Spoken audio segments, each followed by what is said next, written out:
adobong baboy po talaga yung pinaluto niyo sa akin, promise. Ano, ipagpipilitan mo pa talaga? Ay, nay. She's confused and angry sa sobrang bigat ng problema dinadala niya. Thank you, ha. Malaking bagay yung suporta mo. Hindi ko susukuan si Manuel. Paninindigan ko na ako talaga ang Mrs. Cruz. Tay, wala na si Jessica. Pero kami nila Kuya at Colleen, nandito pa kami. Bakit, Andrea? Ano ba sinabi ng nanay mo sa'yo? Na sinasaktan mo sa sarili mo? Kaya kailangan niyang bumalik dito sa'yo? Naniwala ka naman. Tay, ano bang nangyayari?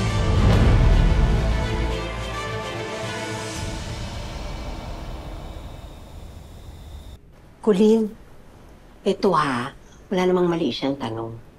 Posible kaya na may ma-develop na something to si Ate Velma at saka si Sir Noah? Wala. Ano ka ba? Kaiba to si Ate Velma itong mga nakaraang araw. Nakita mo pag nandiyan si Sir Noah? Kalmado siya. At saka smile lang smile, oh. Ate Didang, okay yan. At least nalilibang si nanay. Pero tingin ko hanggang friendship lang talaga sila eh. Kasi hindi nga nagkatuluyan noon. Ngayon pa kayang nandyan na si tatay. Talaga? Andyan ba?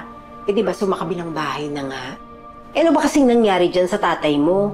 Aba, bigla naggalahong parang bula. Ni ha, ni ho, wala. Ni hindi man lang nagpaalam sa inyo. Abo, kahit sa akin nga. Ate Didang, ba't naman magpapaalam sa'yo si tatay? Joke lang. Teka, jowa levels pa?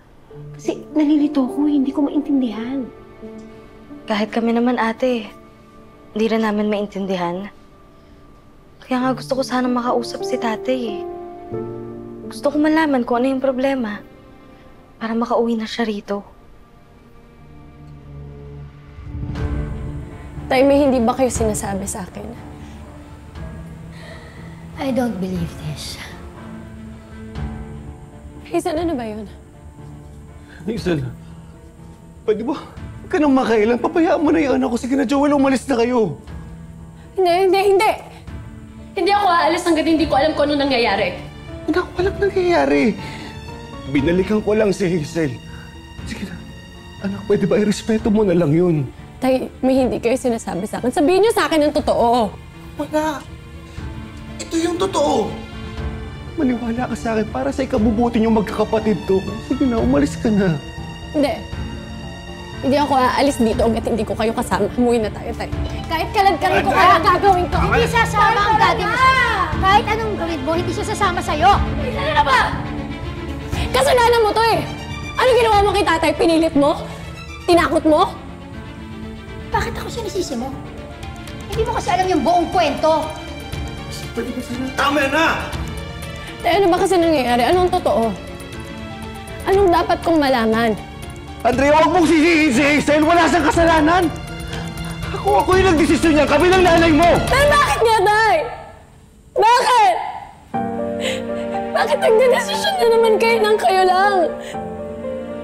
Malalaki na kami ng mga kapatid ko, matatanda na kami. Bakit hanggang ngayon wala pa rin kaming karapatan sumali sa mga ganyang usapan? Usapang pamilya! Eh kami ang unang nasasaktan pag nagdedesisyon kayo ng ganyan. Si nanay ayun naglalasing na naman. Si Colleen hanggang ngayon sinisisi niya ang sarili niya.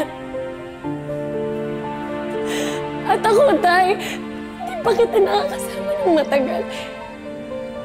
Pero iiwanan mo na naman ako. Tay, please. Huwag niyo ko iwan, Tay. Sige na, umuwi na tayo. Tay, umuwi na tayo. Umuwi na tayo, Tay. Sige na. Sige na. Patigas ang ulo. Umalis ka na. Ayoko. Sorry kung nasaktan kita, ha? Hanggang dito na to eh. Ha? Tanggapin na lang natin. Sige na. Uwi ka na. Joel, sige na. Umalis na kayo. Huwag mo kayo magsama yan, Tay. Sige na! Joel! Bitawan mo ako! Ayoko!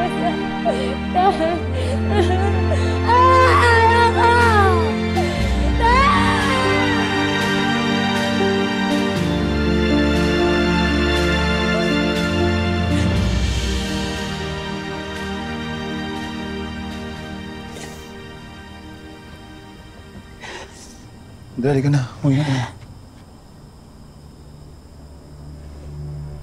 May tinatago sila sa akin, Joel. May tinatago sa akin si tatay. Narinig mo naman yung sinabi ni Hazel, di ba?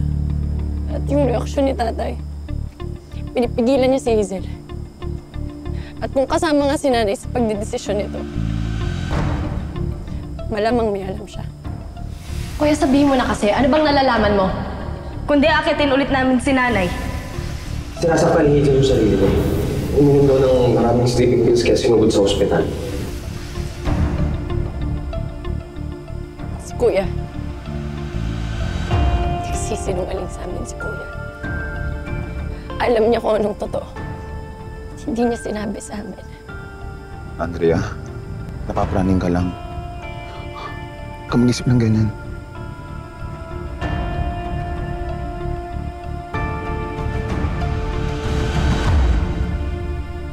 May alam ka rin. Dali ka na. Natin natin sa inyo. Umuwi na tayo. Nga, Joel. Magsabi ka sa akin ng totoo. Bakit bumalik si tatay kay Hazel? Anong dahilan?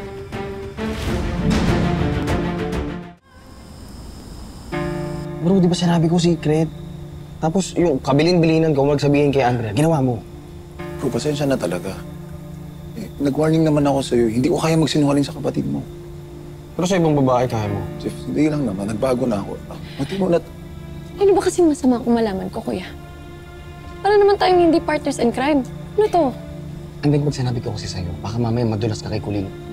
Yan yung iniwasan namin ni nanay. Alam naman natin pinagdadaanan ni Bunso ngayon. Tapos malalaman niyang si tatay kaya bumalik kay Hazel para hindi siya makulong. Hindi lalong sisisihin niya yung sarili niya. Ayun naman ang nangyayari ngayon eh. Sinisisi ni Bunso ang sarili niya. Ang feeling niya, naniniwala si tatay kay Hazel. Na totoong tinulak niya si Jessica. Pakiramdam nga niya, galit sa kanya si tatay eh. Sakto. Yan yung gustong nangyari ni tatay. Nanalong magalit sa kanya si Kuling. Para daw mas padali yung paglayo niya. Ngayon, naintindihan ko na kung gaano kalaki yung sacrifice ni tatay. Pati na rin ni nanay. Naawa ako sa kanila, Kuya. Pero hindi pwede malaman ng nanay mo na alam yung totoo. Eh, para saan pa tong pamilyang to? Ha? Hindi ba mas okay kung open tayo sa isa't isa? Para magtulungan kami. Magtulungan tayo, hindi yung puro tayo secret. Anong secret?